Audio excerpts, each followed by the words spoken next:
Alô, alô, Dibradores, está começando mais um DibradaCast. Eu sou o Caissara e toda partida de futebol é um grande momento do esporte. Aqui é o 86 e nunca foi só futebol, né?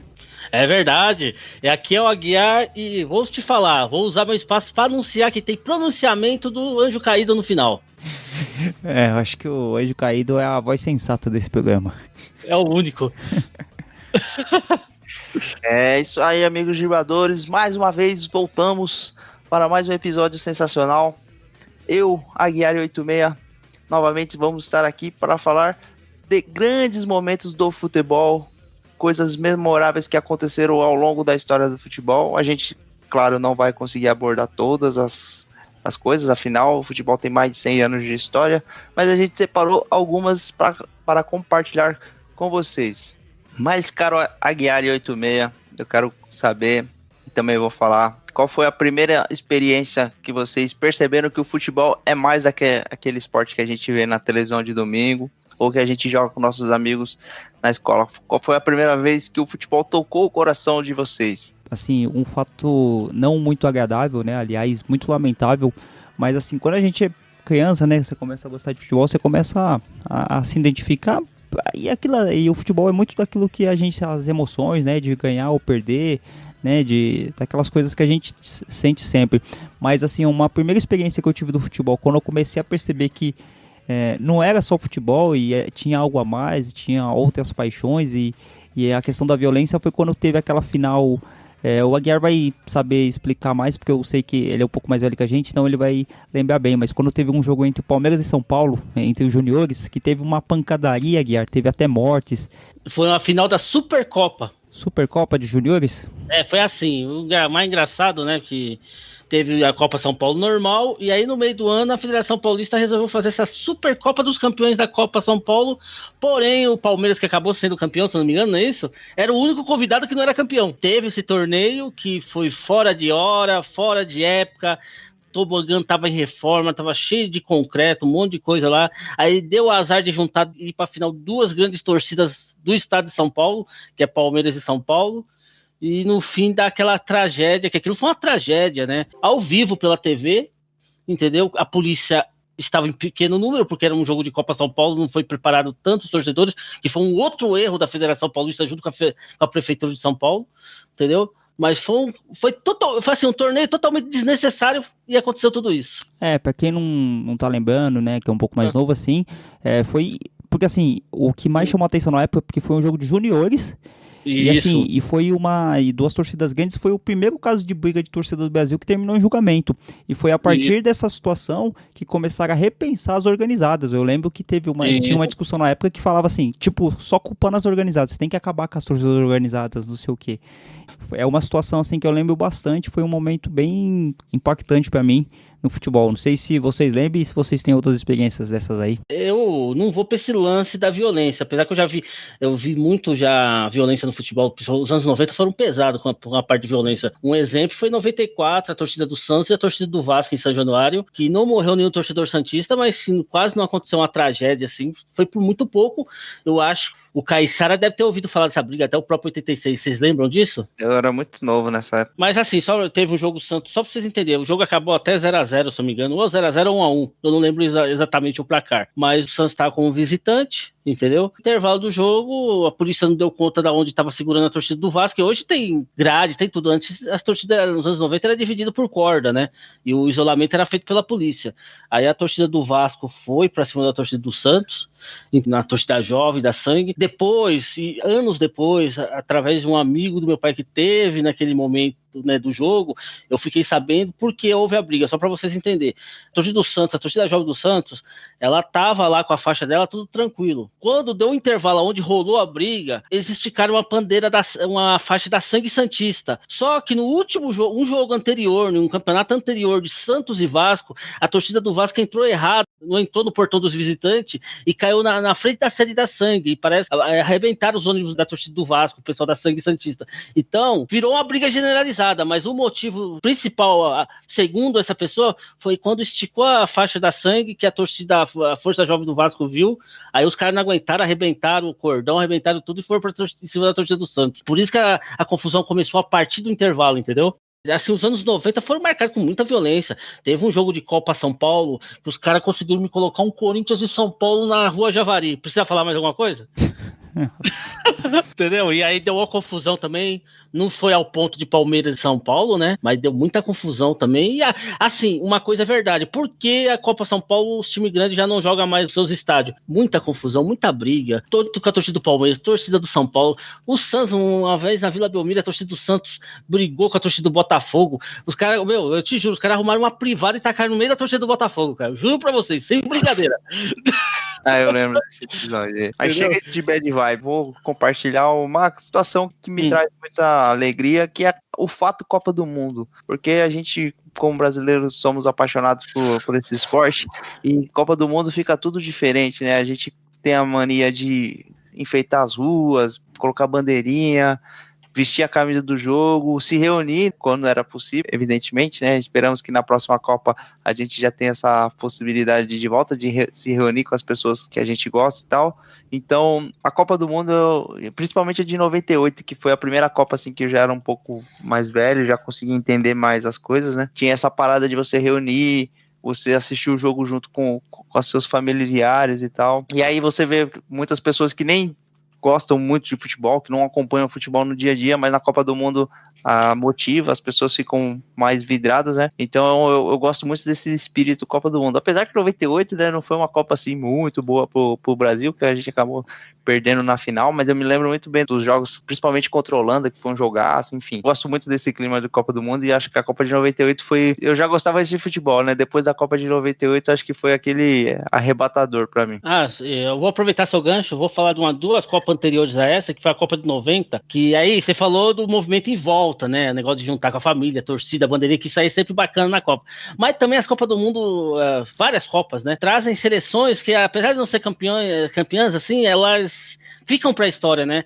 E acho que a Copa de 90, com a seleção do Camarões, com o Roger Milá, foi um negócio histórico, né? Assim, aonde eles chegaram, perderam a vaga para a Inglaterra, mas acho que, assim, isso que vale, sabe? No final do jogo, os jogadores da Inglaterra e os jogadores do Camarões deram as mãos e deram a volta, apesar da Inglaterra ter passado a fase seguinte, deram as mãos e deram a volta no estádio junto, um dos momentos mais bonitos do futebol e de Copa do Mundo. Eu acho que a Copa traz esse momento que é a essência do futebol. Acho que o programa que a gente vai fazer hoje vai contemplar um pouco dessas situações, né, que, como a gente estava falando, né, o futebol não é só um jogo, o futebol envolve muito mais coisa, por mais que tenha apresentador de televisão aí que fala que futebol e política não se mistura, que futebol não tem que se misturar com essas coisas aí, acho que tá mais do que provado que futebol não é só um esporte, né, e é muito mais que isso, e acho que as pessoas que forem ouvir o nosso programa hoje vão poder acompanhar isso. E também tem outra coisa, que o Dibrada não é só podcast, também é e-mail, né, Aguiar? É e-mail, com certeza. É e-mail, sem sombra de dúvida. Bom, eu vou ler o e-mail aqui que chegou. Na verdade, foi uma caixa de mensagem lá no Instagram que mandaram pra gente, Aguiar. Eu não vou citar a arroba do nosso amigo, mas é alguma coisa Jardel, o nome dele, né? Se vocês se lembram do programa passado, a gente falou sobre os jogadores que tinham se envolvido com política. E o Jardel, torcedor do Internacional, o Aguiar, você vê que contradição. O pai dele é gremista, colocou o nome dele por conta do Jardel do Grêmio, né? Aquela época que o Grêmio tinha ganhado tudo, Copa Libertadores e tal. O Jardel tinha ido pro Porto. O pai dele, gremista, colocou o nome do filho de Jardel, só que o filho desbaratinou e acabou sendo torcedor do Inter. Esse torcedor, ele ficou sabendo, né? Ele falou que não se ligava muito política, mas ele falou que acabou ouvindo o nosso programa e ficou sabendo das artimanhas e das coisas que o Ministério Público tinha acusado o Jardel, e ele perguntou se não é tarde pra mudar de nome. Só entrar com o processo que consegue. Jardel foi muito melhor jogador do que político. Com certeza, isso aí sem sombra de dúvida. Normalmente, né, a gente direciona as perguntas pro Caissara, mas dessa vez eu e o Caissara vamos ficar de fora e a pergunta é direto pro 86. Beleza, Caissara? A Regiane Loredo, de Cuiabá, perguntou pra você, 86, se o Cuiabá tem chance de subir. Sim. O que você acha? A sua opinião. Eu direcionei a pergunta pra você, que você tá mais acostumado com esse negócio de Série B, né?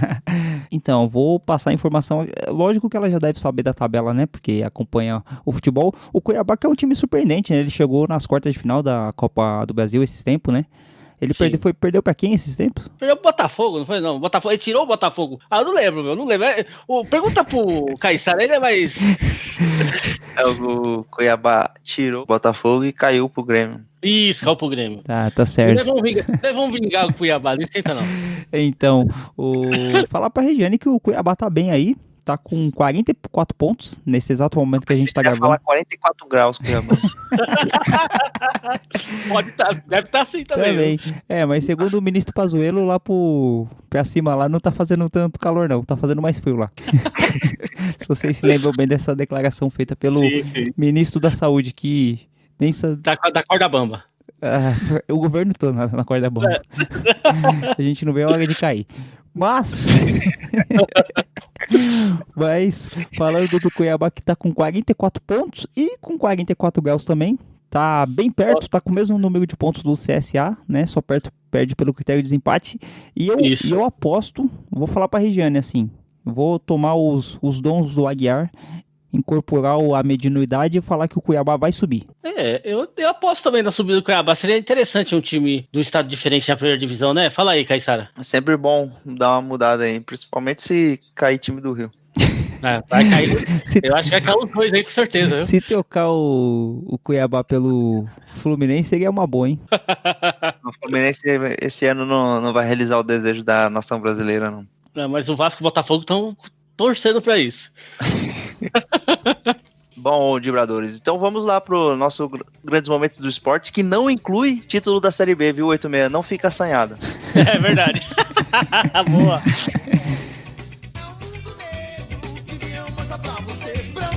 Se você soubesse o valor que o preto tem, tu tomava um banho de piche branco e ficava preto também.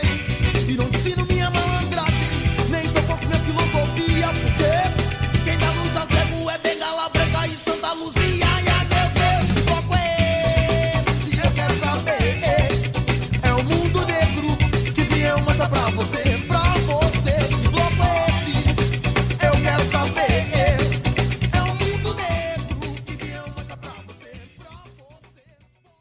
Chegamos, amigos vibradores.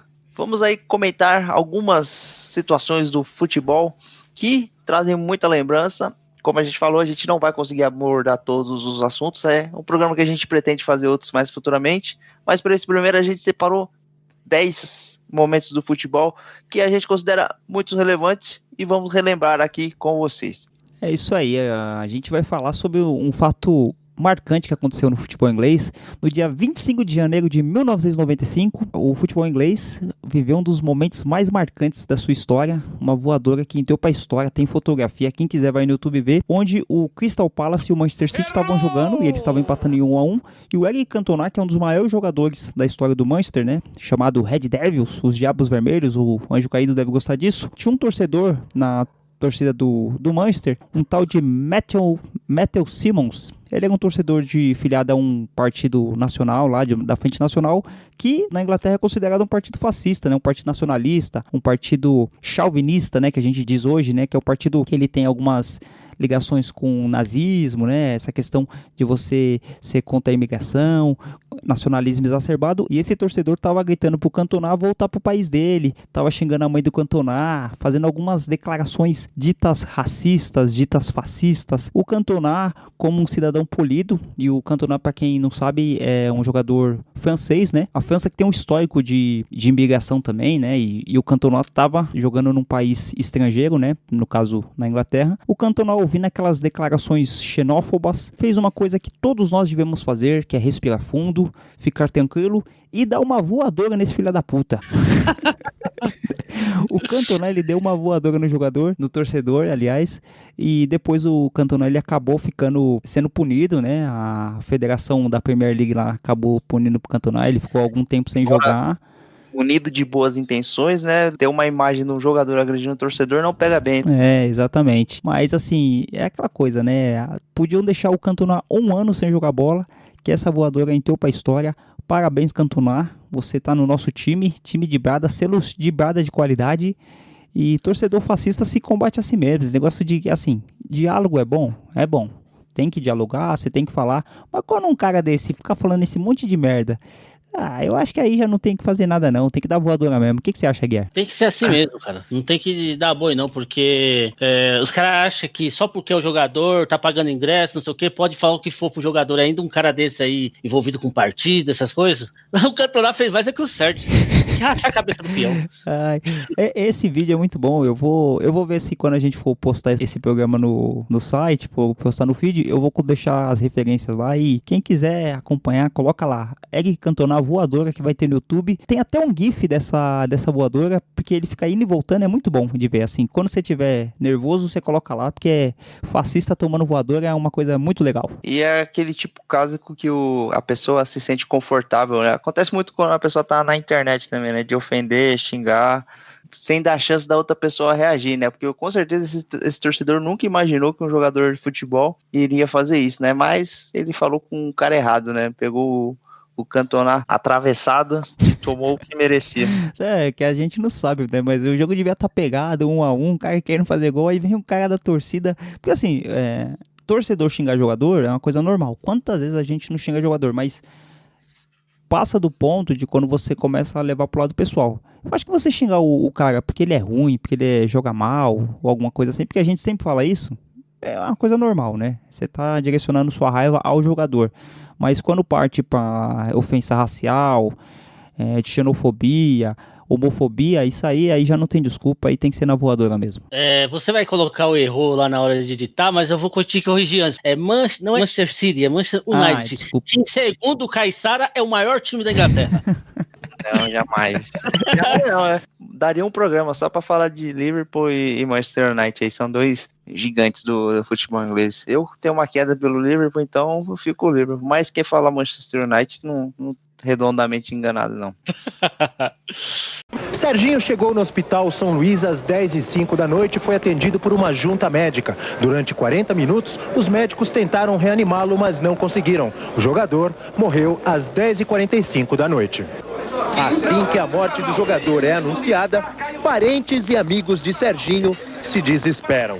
A gente vai trazer um episódio triste da história do futebol, mas a gente achou relevante aqui para contar o falecimento do jogador Serginho do São Caetano. Ele faleceu em campo no dia 27 de outubro de 2004, uma partida onde ele defendia o São Caetano e estava jogando como visitante contra o São Paulo no Morumbi. Em determinado momento da partida, no segundo tempo, ele caiu, passando mal, teve o primeiro socorro ali do médico do clube. Foi uma cena muito assustadora, porque na hora que o médico chegou nele ali, percebeu que ele estava, né, ele sofreu uma parada cardíaca, então ele estava sem respirar ali, sem batimento, e ali imediatamente ele começou a fazer a manobra ali de ressuscitação. Foi muito triste, né, porque você vê toda aquela agitação, e aí colocou ele em cima da maca para ele correr para a ambulância para seguir para o hospital. Teve acesso a esse primeiro socorro e tal, foi relativamente rápido até, mas infelizmente ele não resistiu. Morreu aos 30 anos, ele estava no time do São Caetano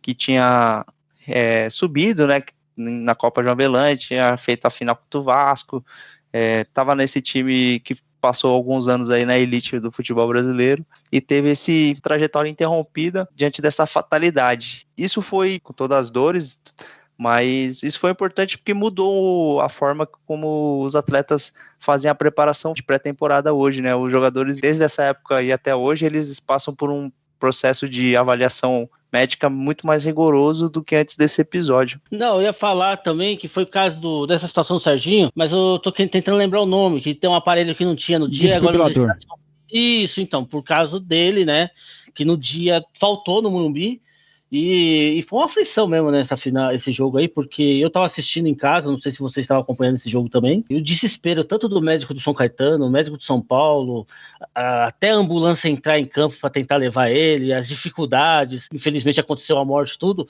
mas que mudou, sim, um protocolo de questão de emergência dentro do estádio, mudou, vocês concordam comigo? Por causa exatamente dessa morte.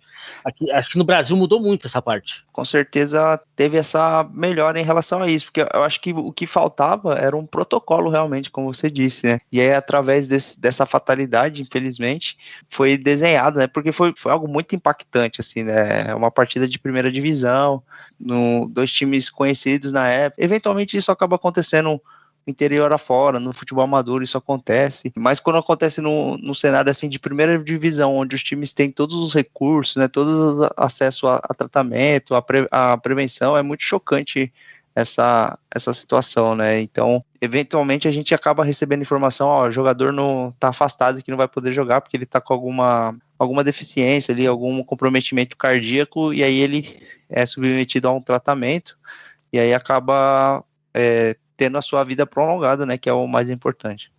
Então, mas só para fechar, é do IG essa informação que eu estou passando. Eles falaram aqui, ó, a morte do Serginho trouxe, né, aumentou a segurança na questão de socorro, né, dentro do estádio, né, até para o próprio jogador, até para o torcedor.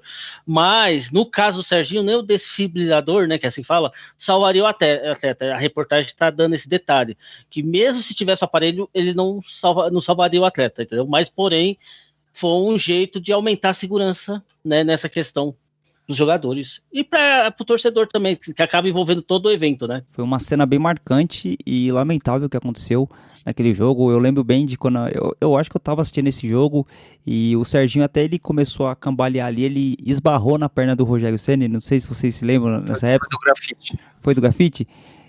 Aí o grafite até meio que saiu, achando que ele tava fazendo alguma cera, alguma coisa assim, né? É que assim, é uma situação que ninguém sabe o que vai acontecer. No meio daquela situação, aquele clima pesado e tal, e eu me lembro bem de isso que vocês falaram, né? Depois que teve essa situação, vários jogadores passaram a fazer acompanhamento médico, né? A gente teve o caso do Washington Coração Valente, teve o caso do Fernandão, teve alguns casos de alguns jogadores que tiveram essa mesma dúvida, né? Pô, ainda pode continuar jogando, não sei o quê. Tem o caso do Doni também, que a gente citou alguns programas atrás. Então, assim, é um fato que nunca tinha acontecido, né? Pelo menos televisionado, assim, para todo mundo ver. Eu não sei se vocês têm a mesma impressão, mas quando acontece a primeira vez esse tipo de situação, esse tipo de tragédia, parece que as coisas ficam mais vulneráveis. Então, parece que não é tão distante de acontecer.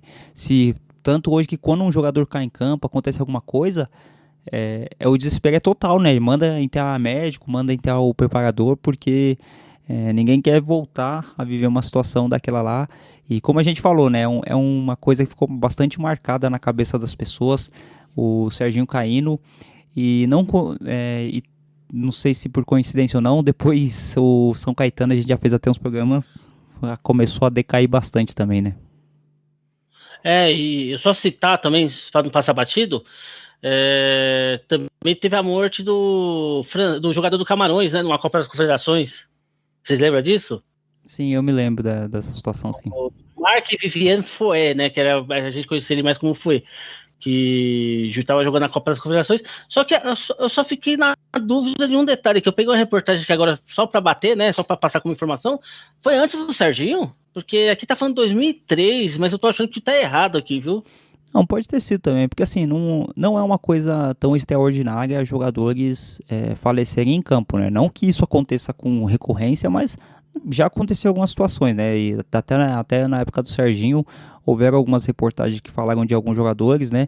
E até eu acho que o do Serginho foi por conta de ser ao vivo, ser num país grande, ser um país onde a gente consome muito futebol, né? Porque, por exemplo, você fala assim, morreu um jogador, não fazendo desmerecimento com algum país, mas tipo na Tailândia, lá no futebol da Tailândia, na segunda divisão do futebol da China, onde talvez não seja televisionado e tal. Eu acho que o do Serginho repercutiu porque eram dois grandes clubes, né? O São Caetano vivia uma fase muito boa, foi um jogo que teve bastante repercussão, acho que estava sendo transmitido pela Rede Globo, então eu acho que isso do Serginho que chamou mais atenção, e também o fato da ambulância não ter o desfibrilador, demorar o atendimento ser muito precário, enfim, eu acho que foi essa situação que repercutiu mais no caso do Serginho.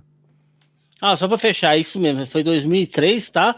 26 de junho de 2003, uma semifinal de Copa das Confederações entre Camarões e Colômbia, que faleceu em campo.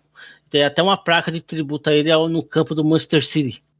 Eu acho que esses lances aí são os que a gente falou da voadora do Cantoné, que a gente queria ver mais assim, né? Talvez que não precisasse ver tanto, né? Que a gente não tivesse tanto torcedor igual o torcedor fascista aí, mas essa do Serginho aí é uma coisa que realmente a gente espera não ver mais. Atenção, Brasil! Poderá acontecer agora o 10º gol no Maracanã. O público de Maracanã, todo ele de pé, pedindo Pelé para a cobrança da penalidade máxima. O Brasil inteiro na expectativa, o mundo inteiro com as atenções voltadas para o Maracanã. É o 10º gol de Pelé que pode surgir no maior estádio do mundo.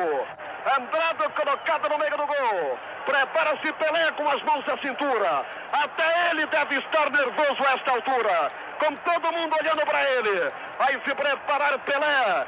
Eis aí, desenhado o 10º gol do famoso futebolista brasileiro. Ajeitada a bola no terreno. Expectativa terrível no estádio de Maracanã. Prepara-se Pelé. Aí para a bola, de pé direito.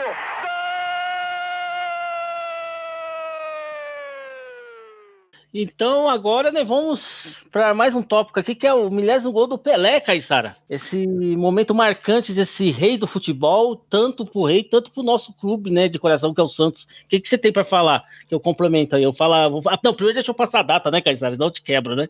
A data foi 19 de novembro de 1969, no Maracanã. O goleiro do Vasco era o Andrada, ficou mais conhecido pelo ter tomado o 10º gol do Pelé do que ele como goleiro do Vasco mesmo.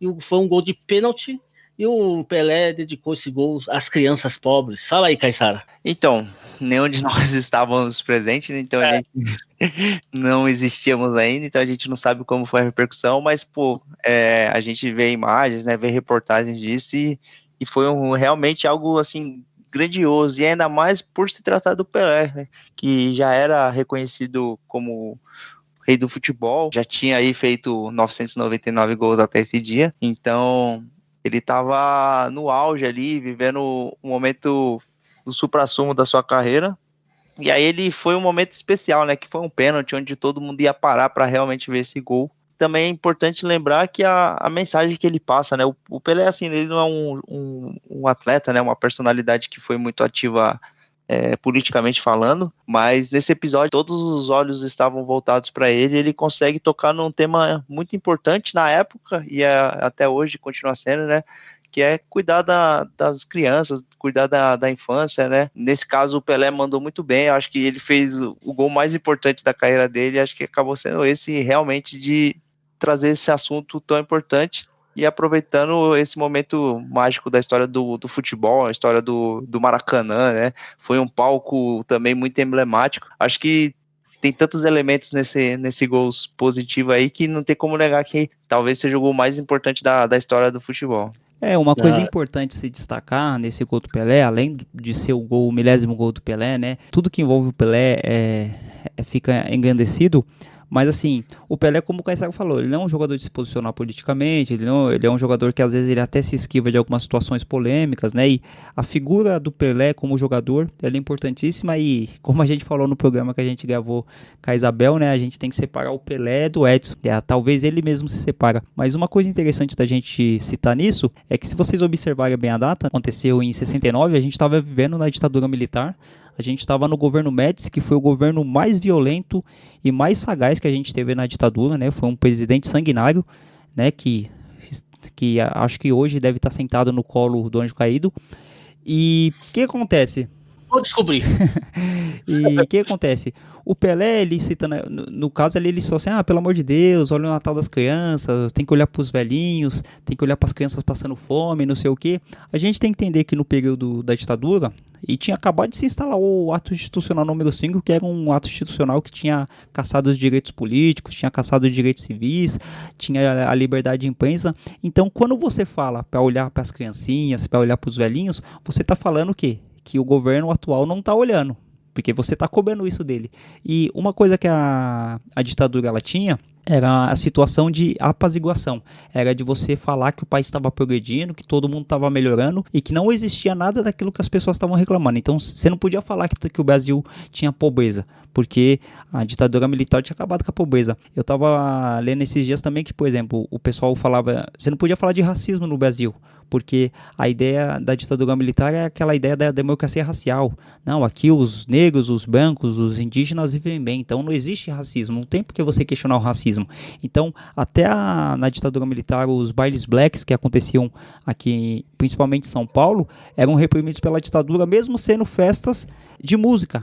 Porque quando você estava exaltando a negritude, você estava falando contra o racismo, você estava falando contra o governo. Porque se o racismo existe, quem que permite que o racismo exista? É o governo.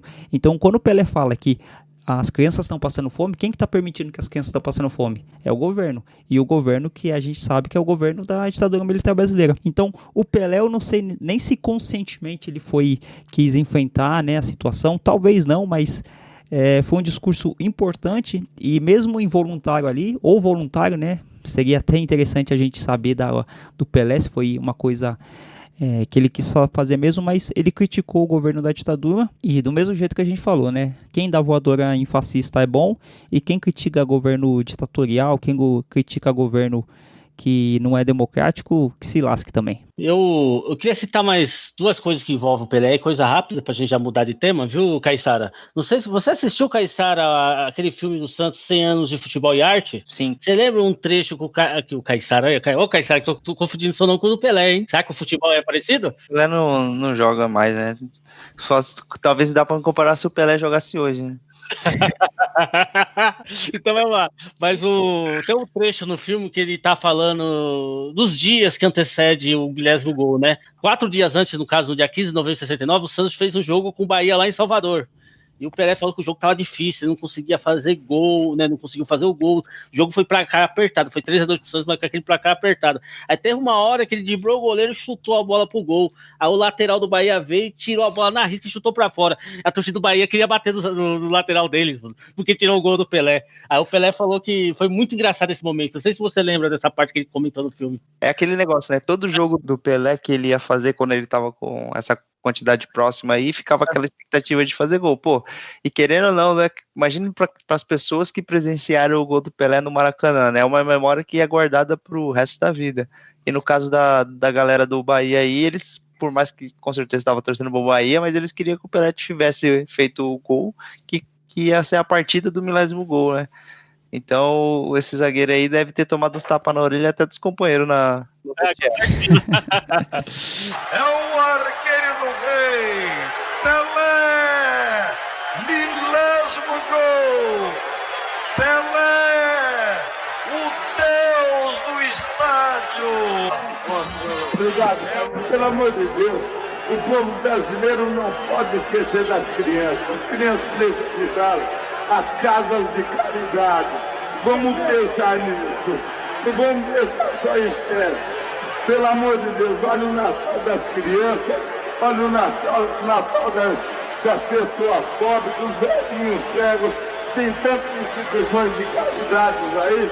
Pelo amor de Deus, vamos pensar nessas pessoas, não vamos pensar só em festa. Ouça o que eu estou falando, um apelo, pelo amor de Deus. Muito obrigado.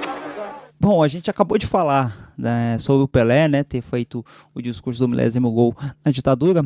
Teve outro fato que aconteceu também na ditadura militar, né, que foi a campanha do tricampeonato brasileiro, onde o Carlos Alberto levantou a taça, né, teve aquela música que a ditadura militar usou, né, no tricampeonato do Brasil, aquela festa toda, o Médici levantando a taça também. Só que teve um personagem que por muitas vezes ele é marginalizado e esquecido na história da seleção brasileira, que dizem alguns analistas de futebol, alguns historiadores do futebol, dizem que foi ele o responsável pelo tricampeonato, porque foi ele que montou o time e o Zagallo só pegou a seleção ali quando já estava montado e que levou a Copa do Mundo.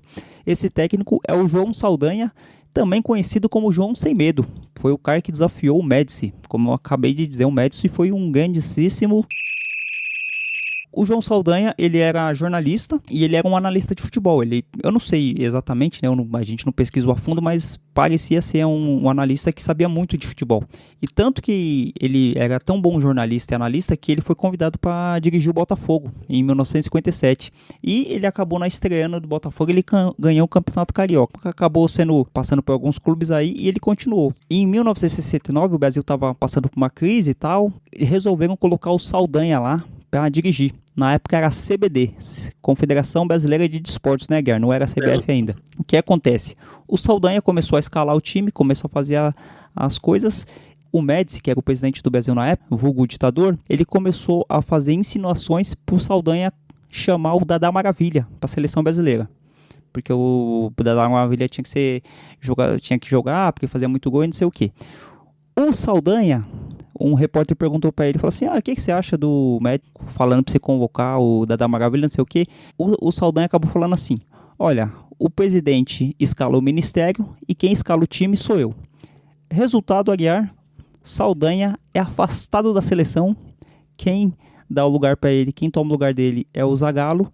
O Zagallo acaba sendo campeão do mundo. É importante também falar que em 69 teve a morte do Carlos Marighella, que foi um guerrilheiro brasileiro do Partido Comunista Brasileiro, e que a morte do Marighella foi anunciada num jogo entre Santos, eu não me lembro outro time que foi, mas foi anunciado no Pacaembu, nas caixas de som do estádio, falando que o inimigo número 1 da ditadura, aliás, da ditadura não, o inimigo número 1 do Estado, né, que eles não assumiam que era uma ditadura, tinha acabado de morrer.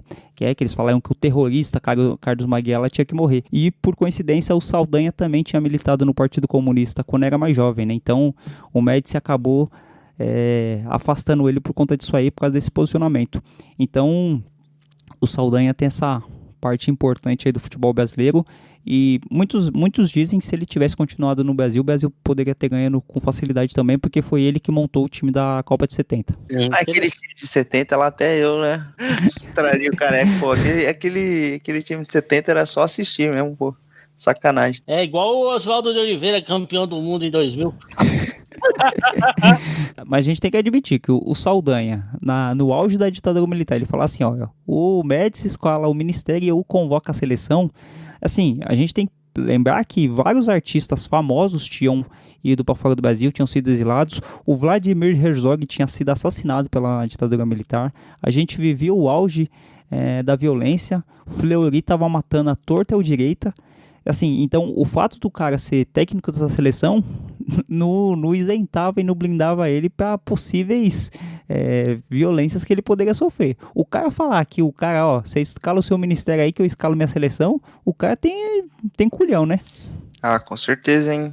E é uma época, como você citou aí, que o cara conseguia se enforcar numa distância de 1 metro do chão, né? Então, complicado. Então, como a gente falou, né? São personagens assim. E vocês sabiam da história do Saldanha? Vocês já tinham conhecimento disso? Eu já ouvi muito falar do Saldanha e ele era um cara adorado, assim, pelos torcedores na reportagem que eu vi.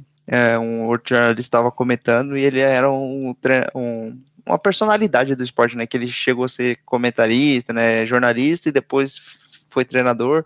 Então ele era uma pessoa muito aclamada pelo público. Ter tirado isso dele deve ter doído muito, né, pra carreira dele, pra pessoa que ele era. Sim, mas eu falo por conta assim, às vezes a gente ouve falar assim, mas sobre o feito dele, sobre esse posicionamento dele, ele acaba sendo apagado, né, acaba sendo marginalizado. Alguns jogadores, quando começam a tocar nessas questões políticas, acaba sendo apagado. Assim, a história do Saldanha, por exemplo, eu ouvi falar quando a gente estava estudando sobre ditadura, sobre esporte e política. Não é uma coisa que, por exemplo, é falar da torta e a direita. Aliás, a torta e a esquerda.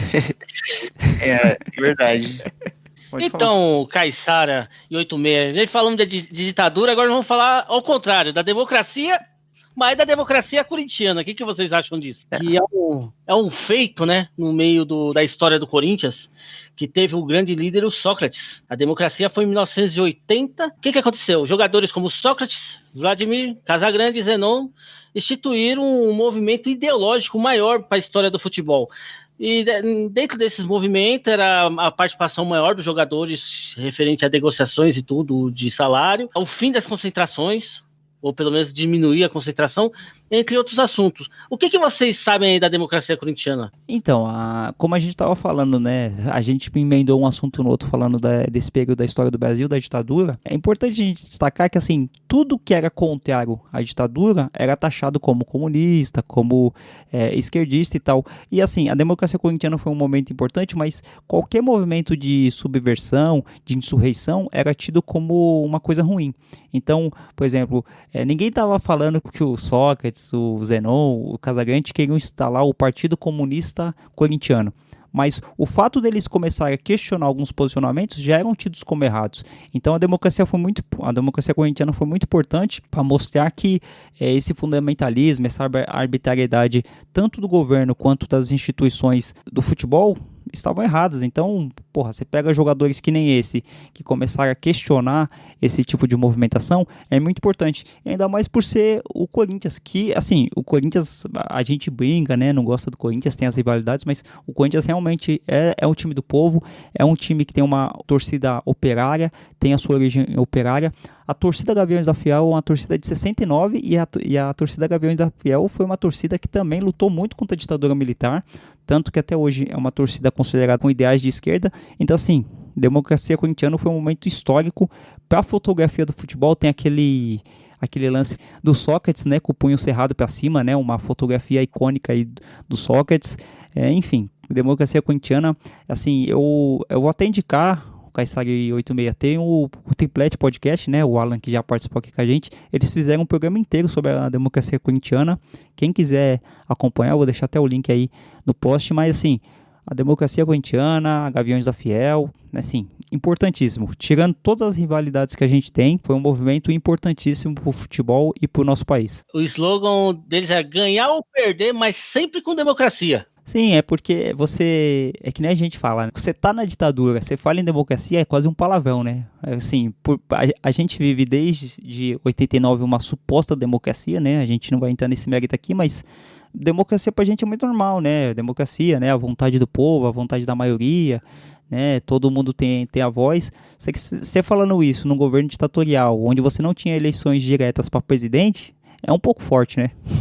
E graças a esses movimentos, né, que na época foram considerados radicais ou ultra subversivos, mas são movimentos como esse que vão dando força aos poucos a gente recuperar uma democracia que a gente tem hoje, que com vários poréns, mas é muito melhor do que a ditadura que a gente já encarou. Então, a gente tem muito que agradecer aí a todos esses movimentos, inclusive a democracia corintiana. Sim, e só para complementar uma coisa que o 86 falou, não sei se o Caissara sabe disso, mas ele falou da Gaviões da Fiel, mas a torcida jovem do Santos também é de 69, e naquela época as duas torcidas tiveram a mesma ideia, era formar um grupo de jovens que eram ligados ao futebol, porém aí contra a ditadura militar, que era muito forte naquela época. E até em uns certos anos houve essa união na questão política. Aí, que já é um outro assunto, um outro programa, essa evolução da violência do futebol vem com o surgimento de novas torcidas. Mas a torcida do Corinthians, Gaviões da Fiel, e a torcida jovem do Santos foi fundada por causa da oposição de jovens contra a ditadura. Você sabia disso, 86? Não sabia não. Eu não sabia exatamente. O que eu sei é que existem algumas pesquisas históricas nesse campo de torcida, né? Tem alguns historiadores que pesquisam isso, mas a fundo eu não sabia não. Mas é que assim, é como a gente estava falando, né? O futebol, ele não é só um esporte. O futebol, apesar das brincadeiras, apesar de todas as situações que a gente acaba achando engraçado, o futebol é muito mais que isso. Com certeza. Bom, gente, a gente está falando sobre torcida, sobre a Gaviões da Fiel, a gente falou sobre a torcida Jovem do Santos que lutaram contra a ditadura. Nesse ano, 2020, a gente teve um ato aqui em São Paulo que foi importantíssimo, que foi uma manifestação ocorrida que reuniu as 4 grandes torcidas de São Paulo, Palmeiras, Santos, Corinthians, São Paulo. As 4 torcidas se uniram num levante pela democracia e contra o fascismo, né? Então, foi uma festa que aconteceu, uma movimentação que aconteceu aqui na Avenida Paulista, foi em junho aqui de 2020, mesmo no meio da pandemia, né? E até engraçado e importante que todos os torcedores estavam tentando manter um mínimo de isolamento, estavam usando máscaras, mas todos eles estavam lutando e desenvolvendo um pensamento a respeito da democracia contra o fascismo. Por que estava tendo isso? Por conta das manifestações contra o judiciário, da manifestação para fechar o Congresso, de alguns políticos e alguns presidentes, na verdade um só, falando que tinha que intervir, que tinha que fechar o Supremo. Essas manifestações, esses grupos fascistas que flertam com o fascismo, que flertam com o nazismo, tiveram essas falas e as torcidas do Palmeiras, Corinthians, São Paulo e do Santos foram para a rua, juntamente com outros movimentos sociais, né? Não foram só torcidas, mas foi importante que teve um vídeo que eu vi, foi muito importante que todas as torcidas, as 4 estavam juntos, então estavam o verde, o preto e branco, a bandeira tricolor, as cores do Santos, todo mundo junto, se reunindo e gritando e cantando os hinos das torcidas, gritando contra o fascismo, contra os ideais arbitrários, ditatoriais, totalitários, enfim. Parabéns às torcidas, foi um momento bem importante aqui e foi um momento que não estava ocorrendo futebol, né? Isso que é mais legal. E é importante que as torcidas façam mais isso, né? Querendo ou não, mudam as cores do time, né? Muda o escudo, mas as pessoas basicamente são as mesmas, né? São a mesma classe social, as mesmas dificuldades, as mesmas mazelas que todos passam, independente de torcer para o time A ou B. Para você conseguir mudar isso em sociedade tem que ser através da união, e que bom que nesse momento enxergaram isso e tomara que seja uma tendência aí para o futuro, que a rivalidade fique restrita só ao momento do jogo e a violência fique para outro plano, né, que não sei, na verdade é para plano nenhum, deixe de existir, e esses momentos de união aí vai ajudar a sociedade como um todo, né. E é importante também destacar que todas as torcidas devem ser antifascistas, né? A gente está vendo uma eminência de torcidas antifascistas, mas na verdade todo mundo que não é fascista deveria ser antifascista, né? Que nem quando a gente fala assim, a pessoa não comete crime, ela tem que ser contra o crime, né? Anticrime. A pessoa não é racista, ela tem que ser antirracista. Então, uma pessoa que não é fascista, o mínimo que espera que ela seja antifascista, né? Por mais que eles queiram enquadrar entre grupos revolucionários, grupos guerrilheiros, né? Que seria bom que tivesse mais também, né? Vamos deixar isso aqui a fundo. Mas toda torcida que observa que não pode ter governos ditatoriais, que todos temos que ter os mesmos direitos, temos que ter o mesmo tratamento, é uma torcida antifascista, né? Então, parabéns para as torcidas aí desses 4 grandes clubes e que essa ideia se espalha aí por outros clubes também. E só para finalizar, né, que você falou que foi na época do Covid, realmente eles fizeram o movimento, estavam todos com máscara, tentaram manter uma distância até certo momento, que aí entrou um grupo de oposição, né, a favor do atual governo, e a polícia, né, muito mais fácil ir para cima de torcida organizada, que já não tem aquele nome, né? Já é marginalizado, né? É marginalizado, então podemos dizer que nesse momento de ataque aí da parte da polícia militar, realmente aí não tinha como mais ter controle de protocolo de segurança, mas até onde tinha paz, onde estava tendo um manifesto com todo o respeito, antes de chegar ao grupo de oposição, estava tudo bem ali no movimento lá na Paulista.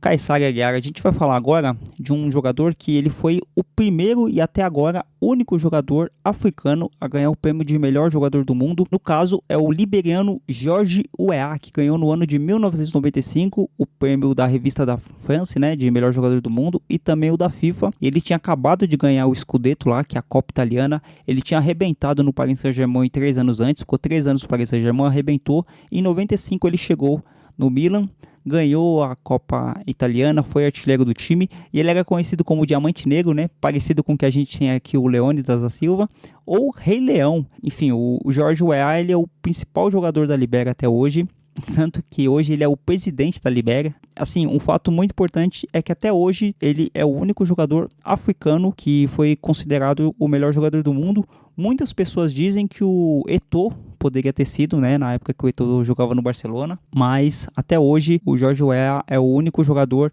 africano a ter recebido esse prêmio. Eu fico pensando assim, o quanto que isso é importante, né, pro jogador, né, pro continente africano, mas fico pensando também no racismo e em outras questões também, né, porque assim, jogadores negros muitos já ganharam, né, o Ronaldinho Gaúcho, o Ronaldo Fenômeno mesmo, né? Quem mais? O Rivaldo já ganhou de melhor jogador do mundo, mas africano, jogador nascido na África, o único que foi o George Weah. Você lembra dessa premiação, ou Aguiar? Lembro sim. Ele tava voando, né? Em 95 o Weah tava realmente, era considerado um dos melhores jogadores do Milan. Confesso que eu não estava lembrando, mas agora lembrei lendo da reportagem que ele passou realmente pelo Paris Saint-Germain, mas é que como ele se destacou tanto no Milan, né, ele fica mais com a memória do Milan. Se eu não me engano, você até me corrige, acho que a Bola de Ouro começou em 94, quando a FIFA começou a dar o título, né, não só a revista francesa. Então ele foi o segundo ganhador, sendo um jogador da África, o único até agora. Eu acho que, o cara vamos falar que o cara é bom, meu, porque o cara ganhou Bola de Ouro, Foi um dos melhores jogadores do Milan. Ainda na política é o presidente do país. Eu acho que é um grande destaque, né, para o continente africano, sem sombra de dúvida. Porque assim, e você pensar que ele estava no meio de um monte de monstro, né? Porque em 93 quem tinha sido o melhor do mundo foi o Baggio, que jogava no futebol italiano também. Em 94 o Romário. Aí em 95 foi o EA. Aí em 96 foi o Ronaldo. E em 97 também o Ronaldo. E depois em 98 o Zidane. Então, acho que o EA tava no meio desse monte de monstro de jogador aí. E assim, é uma pena, né, que só tenha sido ele até hoje o melhor jogador do mundo nascido na África. Vocês têm a impressão de que o Eto'o chegou perto de ser também o melhor do mundo? Ou você acha que ele ficou muito à sombra do Messi e do Ronaldinho Gaúcho? Não, ele ficou à sombra desses aí, mas se tinha um jogador da África depois do EA, era ele. Concordo. Teve o Drogba também, que teve alguns anos muito bons no Chelsea. Muito se discute, né? Talvez o Eto'o seja o maior jogador africano que já jogou, né, até hoje, superando até inclusive o Jorge Weah. O Eto'o foi multicampeão no Barcelona, né? Foi campeão também na Inter. Tem uma carreira muito sólida. Mas acho que o Eto'o, ele deu azar, né, de ser contemporâneo do Messi, do Cristiano Ronaldo, né? Uma galera de jogadores deu esse azar, né, que eles monopolizaram o prêmio e acabou alguns jogadores fantásticos, como o Eto'o, o Iniesta, enfim, vários jogadores muito bons nunca tiveram a chance, né, de ganhar o prêmio. Mas o Eto'o falou que o maior jogo da vida dele foi quando ele veio jogar aqui no Atlético Sorocaba, não foi, Aguiar? Não, foi Comercial e Botafogo. Comercial e Botafogo. Foi o clássico Come Fogo. Ou 100 anos do Come Fogo. Ele veio a convite. Quem do Botafogo que jogou com ele? Vocês sabem, vocês lembram do Botafogo de Ribeirão? Não, o Doni e o Eto'o chegaram a jogar junto? Acho que não, hein? Não, ele veio a convite do Raí. Nada, Raí. Ele veio a convite do Raí e era o centenário, né? E por coincidência o centenário para essas felicidades do futebol, porque sempre ali em Ribeirão Preto é uma balança muito grande, né? Nunca os dois estão bem, tá sempre ou um tá lá embaixo ou tá lá em cima, e normalmente o Comercial tá sempre lá embaixo, mas nesse ano, exclusivamente o Comercial e o Botafogo estavam na primeira divisão, e o jogo, a Federação Paulista foi feliz de marcar o jogo no dia do centenário do Clássico, e aí o Eto'o veio convidado para jogar. E o incrível é que nessa partida ele meteu 3 gols. E o jogo acabou empatado em 3-3. É isso mesmo. Mas foi bacana, foi um evento bacana. Foi o Raí mesmo que convidou ele. Foi bacana isso aí, meu. Uma iniciativa muito boa do Raí. E o Jorge Weah é presidente da Libéria. E o Jorge Weah foi o melhor jogador do mundo em 95 e virou presidente da Libéria. Então o Romário, que foi eleito em 94, tá com tudo aí pra próxima eleição, hein? É verdade, hein? Tá igual a teoria. Você viu a teoria que os caras estão zoando aí? O Maradona tirou o Brasil, o Paulo Rossi tirou e agora o Zidane tá preocupado.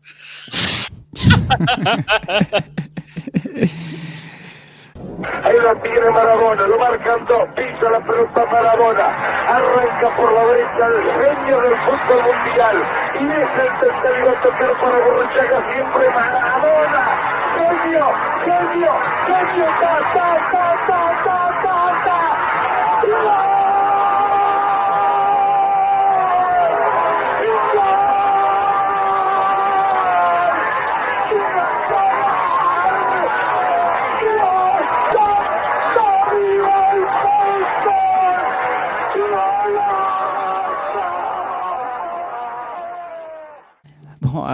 O Aguiar acabou de falar do Maradona, né, que acabou falecendo esses tempos aí, morreu com 60 anos.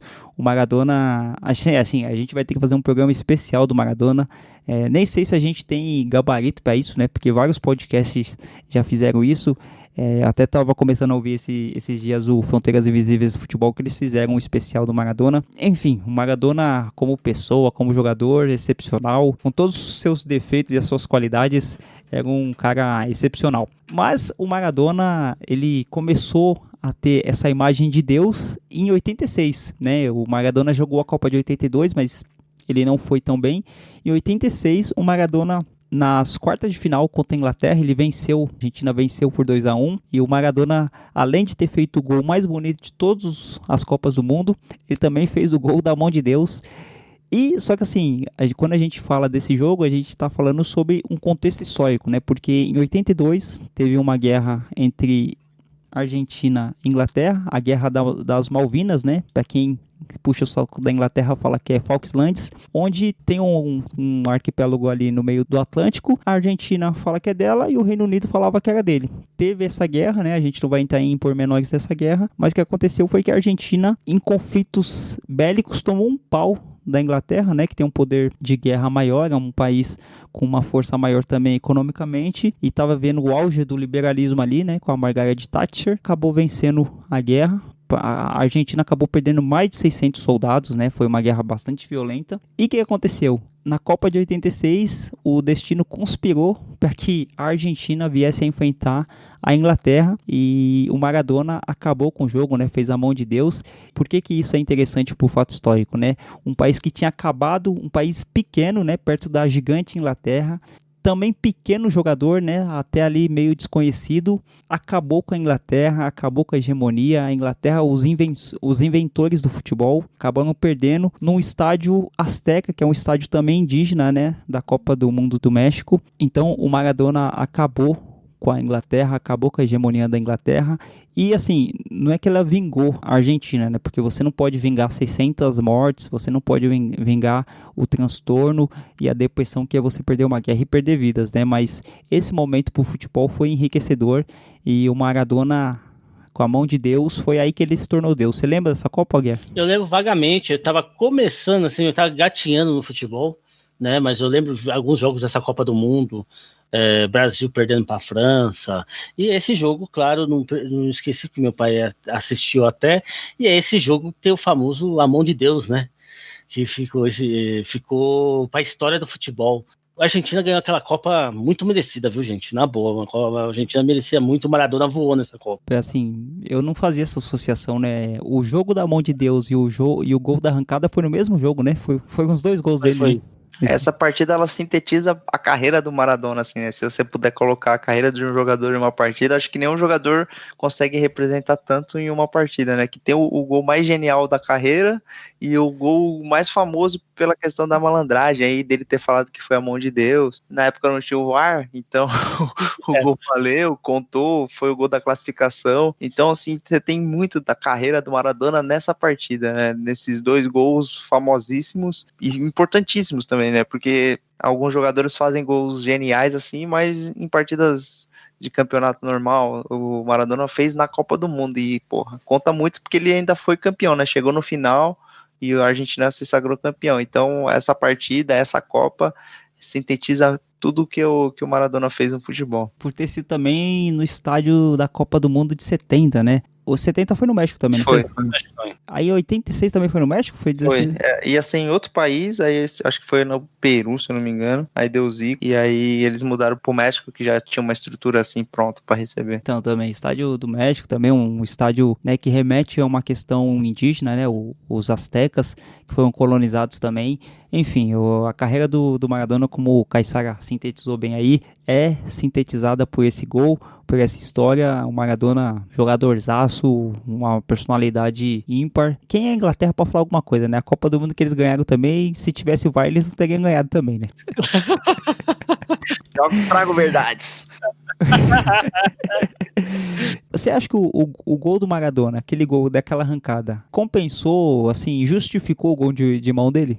A malandragem, ela faz parte do futebol, né? Então, cara, assim, não é que seja honesto, assim, mas... É um fato, né? Aconteceu. Tipo, com certeza ele não entrou em campo falando assim, eu vou entrar em campo aqui e vou tentar fazer um gol de mão. Não, ele foi jogar bola. E aí, cara, surgiu a oportunidade ali, ele foi e fez uma coisa meio que instintiva até, né? Então, assim, a gente tem essa questão da honestidade e tal, mas também tem a malandragem, né? O futebol, ele tem isso, né? De você enganar o adversário, de você driblar, de você provocar o erro no seu adversário. Então, eu acho que isso faz parte do futebol. Embora eu também concordo com quem for falar que não, tem que prezar pela ética, pelo jogo bem jogado, né? O jogo limpo, fair play. Mas acho que também tem a malandragem aí. Eu não tenho uma opinião muito severa quanto a isso. Eu acho que assim, o álibi e a justificativa e o que é mais legal nisso tudo é que a gente não pode mudar a história. Então assim, por mais que eu ache errado, não vai mudar. E assim, é muito legal você ver essa arrancada e essa história, né? De ter tido arrancada, mas ter tido gol de mão também. Assim, seria muito mais chato esse jogo se não tivesse o gol de mão. Tem isso, cara. Eu acho que, pô, ele nasceu com 1,60 m e pouco também, né? Ele precisava de uma ajudinha ali, precisava de uma mão. Ele precisava da mão de Deus, né? Verdade. Covardia, o goleiro ir com a mão na bola, pô. Próximo entre tres, siempre Diego, genial. Tocó para Valdano, entró Maradona, concentró, apareció, gol.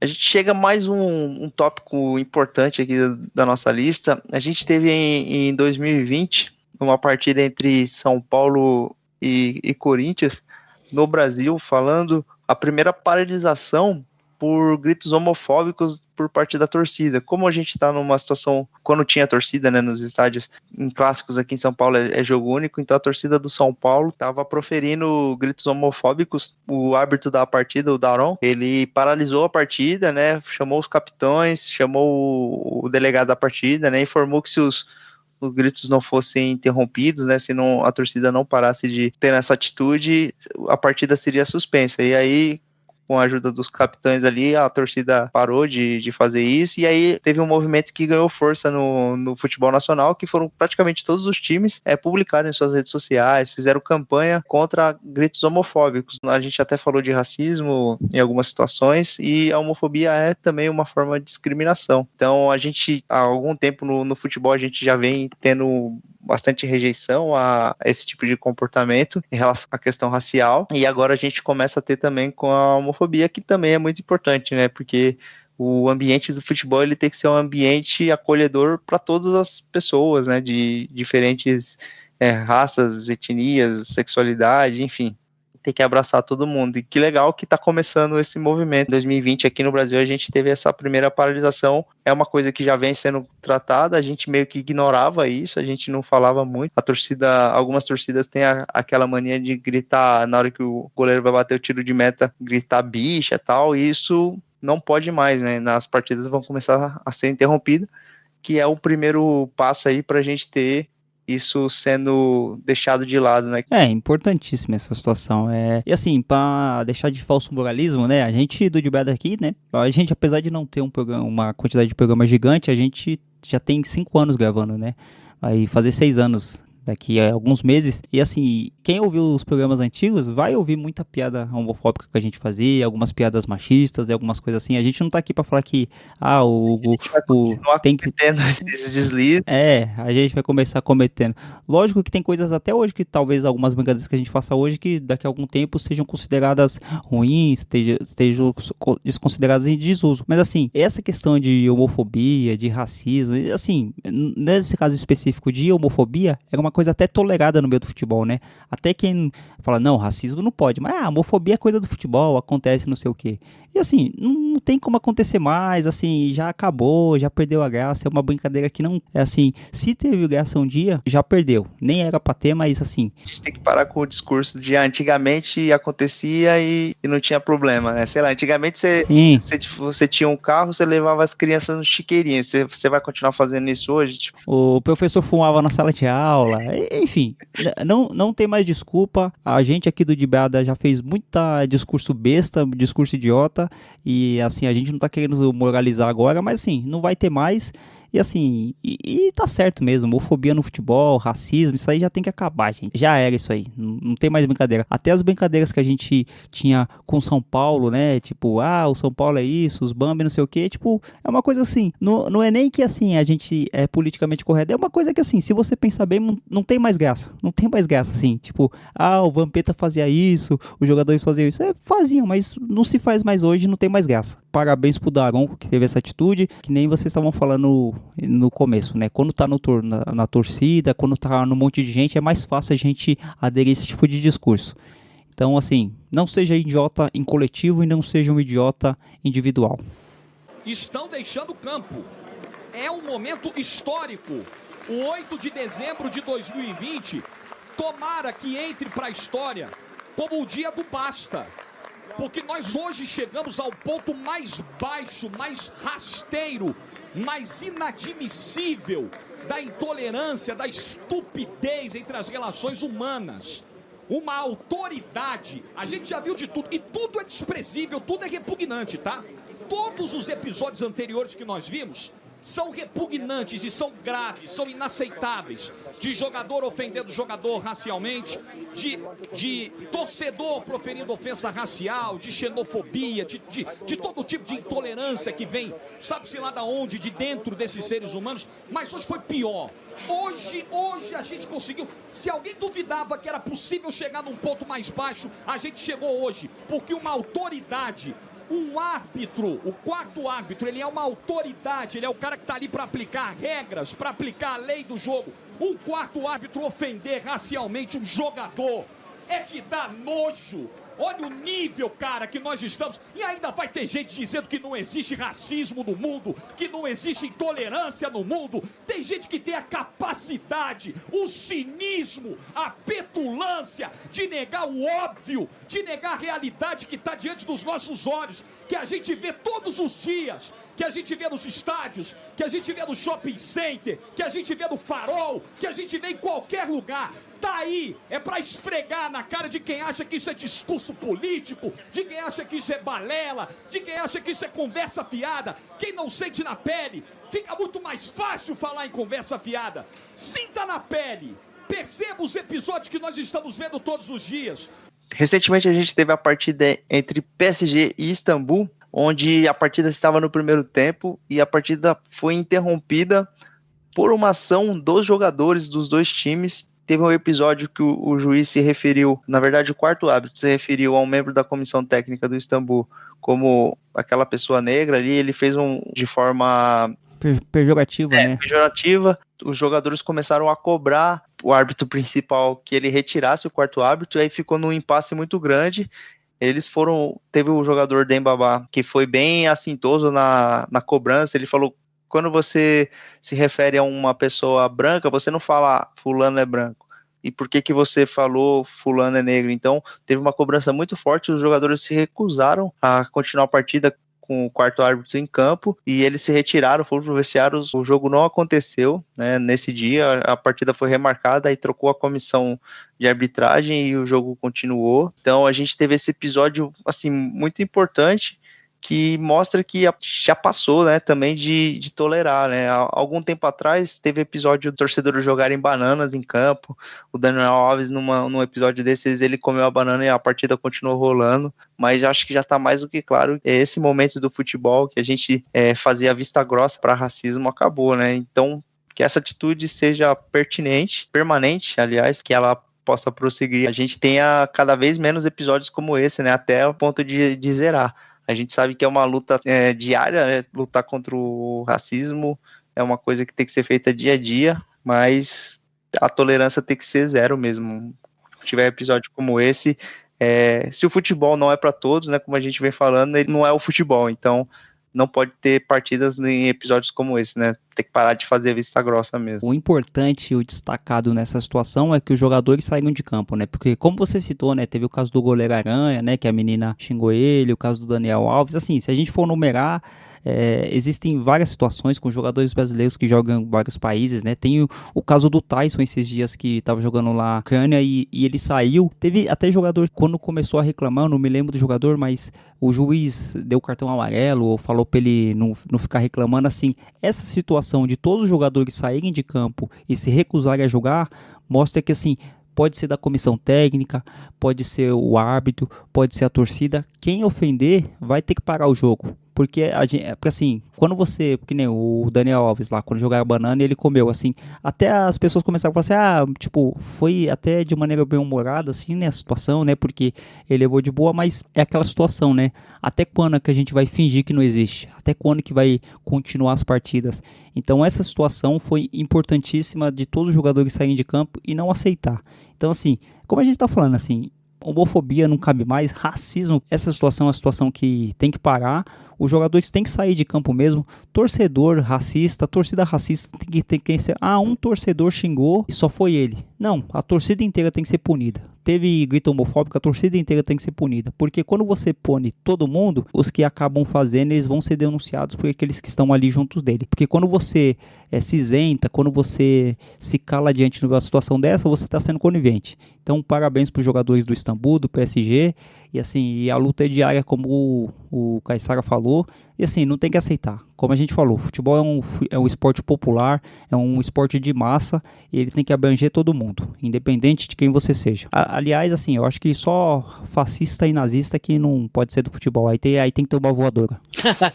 Então, da minha parte, eu tenho que falar, nós deixamos até esse tópico por último, pela importância, né, Caissara e 86, a importância desse momento pro futebol no geral. O ser humano é um negócio complicado, né? O ser humano, ele tá sempre tendo chance de evoluir, mas parece que não evolui. Mas você pega um jogo de Liga dos Campeões, com tudo que tá acontecendo, com o Covid e tudo, com o clima que tá o 2020, mas aí você pega dois times com diferenças e realidades tão diferentes, né? Que o Paris Saint-Germain é um time super rico, o Istambul é um time da Turquia médio para pequeno, e eles têm uma atitude de parar um jogo desse, independente do dinheiro, independente do tamanho, de cor, de raça. Eles pararam o jogo. Não queria saber se estava prejudicando aquele que estava com mais dinheiro ou não. Por quê? Foi muito grave dessa vez. Não eu tô falando que quando não vem do torcedor também não é grave. Todos os momentos são graves. Mas você pegar um membro da comissão que a UEFA mandou pro jogo, e ele definiu uma palavra, do jeito que fez pro Evo, que não é um cara qualquer, que esse quarto árbitro, no mínimo, tinha que, é o cara que é conhecido, é jogador de seleção, tudo, independente também de ser conhecido. Ele não podia nunca ter feito isso, principalmente sendo um quarto árbitro numa partida tão importante, uma partida de Liga dos Campeões. Com certeza isso vai abrir caminhos para outras situações, quem sabe um dia, né? Um dia isso acabe, que eu acredito que não vai ser tão fácil acabar assim, mas esses grandes momentos aí pelo menos ajudam a diminuir essa situação. Eu acho que esse programa nem vai dar pra gente fazer nenhuma piada no final, nem nada, né? Foi um programa um pouco mais sério, mas assim, foi importante para mostrar que o futebol, ele não é só um jogo, o futebol ele é um esporte, e assim como todo esporte, ele carrega uma bagagem cultural, uma bagagem política, e é importante que tenha esses momentos, né? Então acho que foi importante para o pessoal que escuta de piada ver que existem momentos no futebol que transcendem a paixão, que transcendem o placar e tudo mais. E acho que nesse momento a gente só tem que esperar os conselhos da pessoa mais sábia desse programa, que é... o anjo caído. Então, Caissara e 86, hoje eu vou usar o espaço para falar sério.